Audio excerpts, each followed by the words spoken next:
Hi everyone, welcome back to Geeks Idea, a channel of learning and imparting knowledge. This is the series on modern history. तो हमारा topic चल रहा था partition of Bengal. Partition of Bengal हमने देखा उसमें कि किस तरह से पहले मॉडरेट्स ने एंटी पार्टीशन कैंपेन को चलाया। फिर हम आज का टॉपिक होगा हमारा स्प्लिट इन कांग्रेस, किस तरह से दो आइडियोलॉजीज के डिफरेंसेस हो जाते हैं बिटवीन मॉडरेट्स एंड एक्सट्रीमिस्ट्स, किस पे एंटी पार्टीशन कैंपेन जो स्टार्ट हो जाती है पार्टीशन ऑफ बंगाल के खिलाफ, उसके लिए जो आइडियोलॉजी बन जाती है आगे जाके कैसे मूवमेंट को आगे बढ़ाया जाए, उस पर फिर आइडियोलॉजिकल डिफरेंसेस होते हैं। अभी तक हमने देखा था कि 1905 में जो इंडियन नेशनल कांग्रेस का सेशन हुआ था, तो इंडियन नेशनल कांग्रेस का स्टैंड क्या था एंटी पार्टीशन कैंपेन के लिए, तो उन्होंने बायकॉट को यहाँ पे सपोर्ट किया था, बायकॉट को सपोर्ट किया था और पार्टीशन ऑफ बंगाल को भी अपोज किया था। तो अब हम आगे जाके देखेंगे कि क्या होता है जब मूवमेंट को आगे बढ़ाना है। तो अब क्या चल रही है बैकग्राउंड में, स्वदेशी एंड बायकॉट मूवमेंट बैकग्राउंड में चल रही है। एक्सट्रीमिस्ट्स का मानना है कि यार अब लोग तैयार हो गए हैं, हम इस स्वदेशी एंड बायकॉट मूवमेंट को कहां पे ले जाना चाहते हैं, outside Bengal to other parts of the country, और उसको हम full fledged political mass struggle बनाना चाहते हैं अगेंस्ट ब्रिटिश राज। और हम किसकी बात करेंगे, स्वराज की बात। ये था किन का मानना, एक्सट्रीमिस्ट्स का मानना। यानी कि वो बोल रहे थे कि स्वदेशी एंड बायकॉट मूवमेंट आप एक मास स्ट्रगल बनाएंगे, किनके खिलाफ, ब्रिटिश के खिलाफ, और हम स्वराज सेल्फ रूल लेके रहेंगे। लेकिन मॉडरेट्स ये नहीं मान रहे थे। मॉडरेट्स बोल रहे थे कि ये बंगाल की प्रॉब्लम है तो बंगाल से बाहर क्यों जाना था, क्योंकि अंग्रेजों ने इनको प्रॉमिस किया था कि आपको कुछ काउंसिल रिफॉर्म्स आपसे किए जाएंगे। जब हम आगे जाके अच्छे से डिस्कस करेंगे काउंसिल एक्ट 1909, 1919, इसी तरह इससे पहले भी 1858 के जो एक्ट्स आए थे उसमें से कुछ रिफॉर्म्स किए जाते थे जिनसे मॉडरेट्स खुश होते थे। मॉडरेट्स को प्रॉमिस किया गया था आपको आगे जाके कुछ रिफॉर्म्स लाएंगे हम 1909 में। तो मॉडरेट्स का मानना यह था कि अगर मास स्ट्रगल बनाई जाए इससे क्या हो गया, अंग्रेज नाखुश होंगे तो फिर हमें वो भी नहीं मिलेगा। और उनके पास बहुत ही, अगर ये मास स्ट्रगल बन गई तो वो अपने अपनी आर्मी को यूज करेंगे और मूवमेंट को, सारी की सारी मूवमेंट क्या हो जाएगी, सप्रेस हो जाएगी। ये मॉडरेट्स का मानना था। लेकिन एक्सट्रीमिस्ट्स का मानना यह था नहीं, लोग तैयार हो गए हैं किसके खिलाफ, अंग्रेजों के खिलाफ ये तैयार हो गए हैं। तो इस बात पे इनमें आइडियोलॉजिकल डिफरेंस हो गई। अब इसी बैकग्राउंड में 1906 का इंडियन नेशनल कांग्रेस का सेशन हो जाता है, कहां पे, कलकत्ता में, जिसका प्रेसिडेंट कौन होता है, दादा भाई नारोजी। लेकिन एक्सट्रीमिस्ट चाहते थे कि तिलक, बाल गंगाधर तिलक या लाला लाजपत राय क्या होना चाहिए, president of Indian national Congress, ताकि वो अपने हिसाब से मूवमेंट को चला सके। लेकिन प्रेसिडेंट कौन था, दादा भाई नारोजी। लेकिन यहाँ पे एक मांग पूरी की गई किनकी, जिसकी वजह से एक्सट्रीमिस्ट खुश हो गए। इंडियन नेशनल कांग्रेस का गोल बनाया गया स्वराज, यानी कि इंडियन नेशनल कांग्रेस ने पहली बार स्वराज टर्म यूज की। अब ये goal of Indian national Congress बनाया गया। स्वराज का मतलब सेल्फ रूल, जैसे colonies of Canada and Australia में सेल्फ रूल था, उसी तरह ये भी मांग रहे थे कि हमें उसी तरह का सेल्फ रूल दिया जाए। तो अब इसी बैकग्राउंड में 1906 की ही बात करते हैं, मुस्लिम लीग कैसे बन जाती है।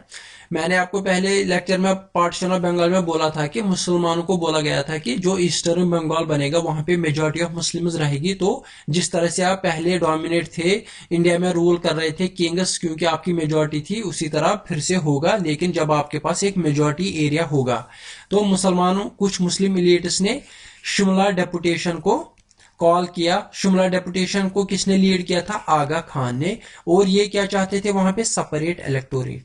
सेपरेट इलेक्टोरेट में क्या होगा, जो इलेक्शन के लिए उठेगा वो भी मुसलमान होगा और सिर्फ मुसलमान ही वोट कर सकते थे। इसका मतलब है सेपरेट इलेक्टोरेट, यानी कि सिर्फ मुसलमान वोट कर सकते हैं और मुसलमान को ही चुनेंगे।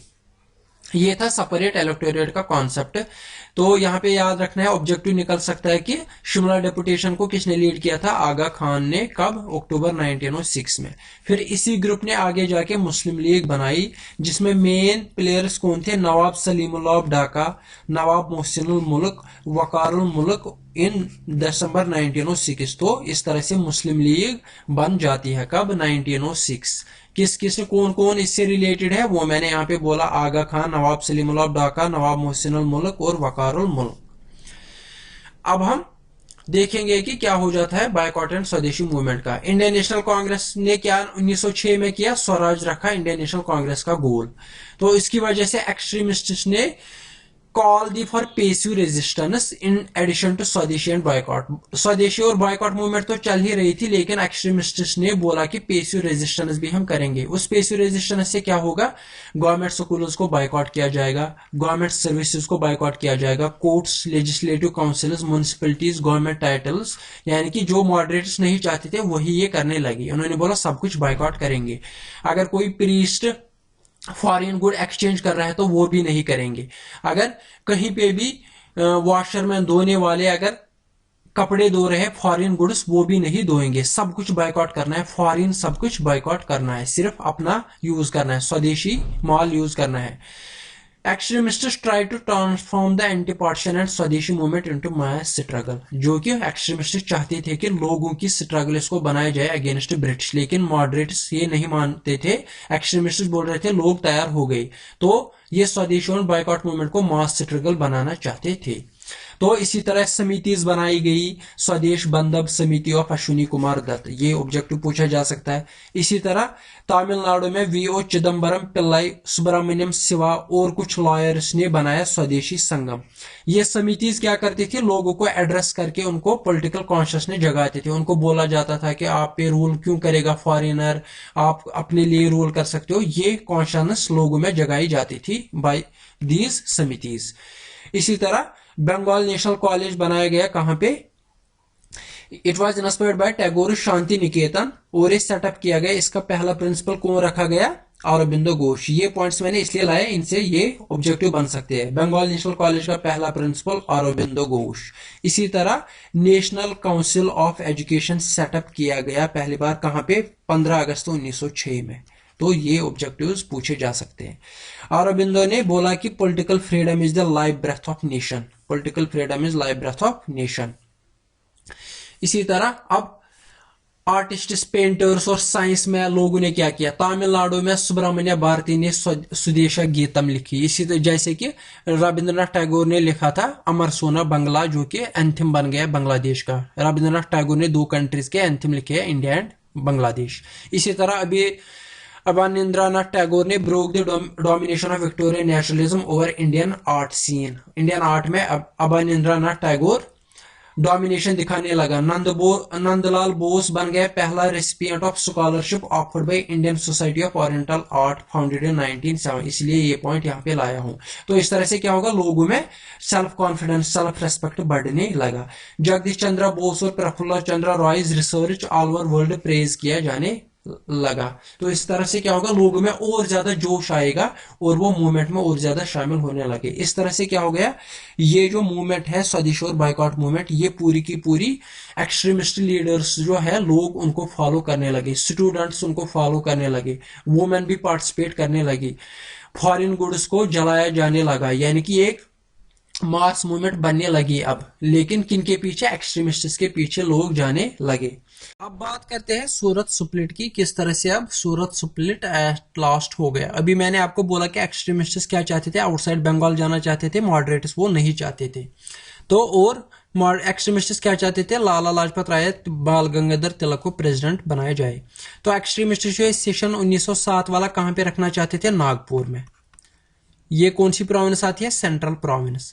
तिलक कहां का रहने वाला था, ये था from Bombay presidency, from the province of Bombay था तिलक। तो हमेशा जो आईएनसी सेशन का प्रेसिडेंट होता था वो आउटसाइड होस्ट प्रोविंस होता था, यानी कि जिस प्रोविंस में आईएनसी सेशन होता वहां का नहीं रहने वाला होता था कौन, प्रेसिडेंट। वो हमेशा आउटसाइड होस्ट प्रोविंस होना चाहिए था।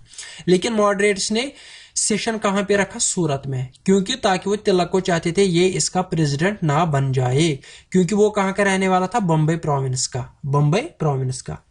इंस्टेड दे वांटेड रास बिहारी घोष एज प्रेसिडेंट, वो रास बिहारी घोष को प्रेसिडेंट बनाना चाहते थे। अब इनको लगा था कि जो मेन पब्लिक है वो किन के पीछे जाने लगी, एक्सट्रीमिस्ट्स के पीछे जाने लगी।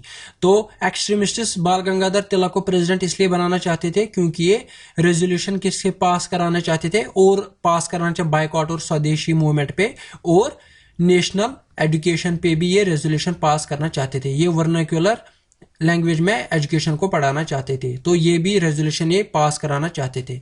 लेकिन मॉडरेटर्स क्या चाहते थे, रेजोल्यूशन बाइकआउट स्वदेशी पे खत्म किया जाए और नेशनल एजुकेशन पे भी रेजोल्यूशन पास नहीं किए जाए, क्योंकि अंग्रेजों ने इनको बोला था जितना आप एक्सट्रीमिस्ट से दूर रहोगे उतने आपको काउंसिल रिफॉर्म्स मिलेंगे। तो इसलिए मॉडरेट चाहते थे कि मास मूवमेंट ना बन जाए, क्योंकि इसकी वजह से क्या होगा, वायलेंस उधर इधर होगा, तो जिसकी वजह से अंग्रेज नाखुश होंगे, फिर काउंसिल रिफॉर्म्स नहीं मिलेंगे, मूवमेंट पूरी तरह से खत्म हो जाएगी। तो इस तरह से ये भी अपने आइडियोलॉजी पे डटे रहते हैं, ये भी अपनी आइडियोलॉजी पे डटे रहते हैं। तो इस यहाँ पे कांग्रेस का स्प्लिट हो जाता है। लेकिन यहाँ पे डोमिनेट कौन करते हैं, जब स्प्लिट हो गया तो, लेकिन डोमिनेट फिर भी कौन रहते हैं यहाँ पे, मॉडरेट्स। इंडियन नेशनल कांग्रेस में फिर क्योंकि पहले सबसे ज्यादा लोग मॉडरेट ही होती है, तो यहाँ पे भी मॉडरेट कौन होते हैं, डोमिनेट करते हैं इंडियन नेशनल कांग्रेस को। जब स्प्लिट हो जाते हो ये जल्दी जल्दी क्या करते हैं, बाइकआउट रेजोल्यूशन वगैरह पास, बोलते हैं कि हमें अब कोई लेना देना नहीं है एक्सट्रीमिस्ट से, हम बाइकआउट वगैरह नहीं करेंगे, हम सेल्फ रूल पे बात करेंगे, लेकिन कॉन्स्टिट्यूशनल रिफॉर्म्स की वजह से हम सेल्फ रूल लेंगे, लेकिन हम वही अपने पिटिशन प्रे प्रोटेस्ट करेंगे और कॉन्स्टिट्यूशनल रिफॉर्म्स, हम कोई वायलेंस नहीं करेंगे, जिसकी वजह से आगे जाके फिर हम देखेंगे किस तरह अंग्रेज फिर एक्सट्रीमिस्ट पे टूट पड़ते हैं और मूवमेंट को खत्म करते हैं। 1906 की बात की थी हमने, तो 1906 में जब हमने देखा कि मुस्लिम्स गए कि मुस्लिम लीग बनानी और सेपरेट इलेक्टोरेट चाहिए हमें, उनको फिर 1909 एक्ट में सेपरेट इलेक्टोरेट मिलते हैं। इसी तरह 1906 में गोपाल कृष्ण गोखले भी कहाँ पे जाता है, लंदन जाते हैं, किससे मिलने, लॉर्ड मोरले से मिलने। वो सेक्रेटरी ऑफ स्टेट होते हैं। लॉर्ड मोरले को बोला जाता है कि हमें सेल्फ रूल चाहिए जैसे दूसरे कॉलोनीज में है। फिर लेकिन जब 1919 का एक्ट आ जाता है, डायरेक्टली कुछ रिफॉर्म्स दिए जाते हैं, जैसे कि मुस्लिम्स को सेपरेट इलेक्टोरेट, लेकिन और इनको डायरेक्टली बोला जाता है कि India is not ready for self rule, जिसकी वजह से लोग फिर बहुत ज्यादा नाखुश हो जाते हैं। तो होप आपको ये लेक्चर पसंद आया होगा। मिलते हैं अगले वीडियो में, जहां पे हम गवर्नमेंट रिप्रेशन देखेंगे एंड एनलमेंट ऑफ पार्टीशन देखेंगे, किस तरह से जब कांग्रेस मॉडरेट्स ने बोला कि अब हम कॉन्स्टिट्यूशनल रिफॉर्म्स, स्प्लिट के बाद मॉडरेट्स ने क्या बोला, हम सेल्फ रूल पे बात करेंगे लेकिन थ्रू कॉन्स्टिट्यूशनल रिफॉर्म्स, वही प्रे प्रोटेस्ट एंड पिटिशन। तो उसके बाद गवर्नमेंट टूट पड़ती है किन पे, एक्सट्रीमिस्ट्स पे, क्योंकि रेबिलियंस भी उस टाइम पे रेवोल्यूशनरी जो भगत सिंह वगैरह यानी कि जो वायलेंस करते हैं वो भी इसी टाइम पीरियड में बढ़ जाते हैं। फिर इस मूवमेंट को सप्रेस करने के लिए एक्सट्रीमिस्ट्स पे बहुत ही ज्यादा अत्याचार, स्टूडेंट्स पे लाठीचार्ज किया जाता है, बहुत ज्यादा जेल लिया जाता है, बाल गंगाधर तिलक को जेल लिया जाता है, वो हम आगे अगले लेक्चर में देखेंगे। Thank you very much.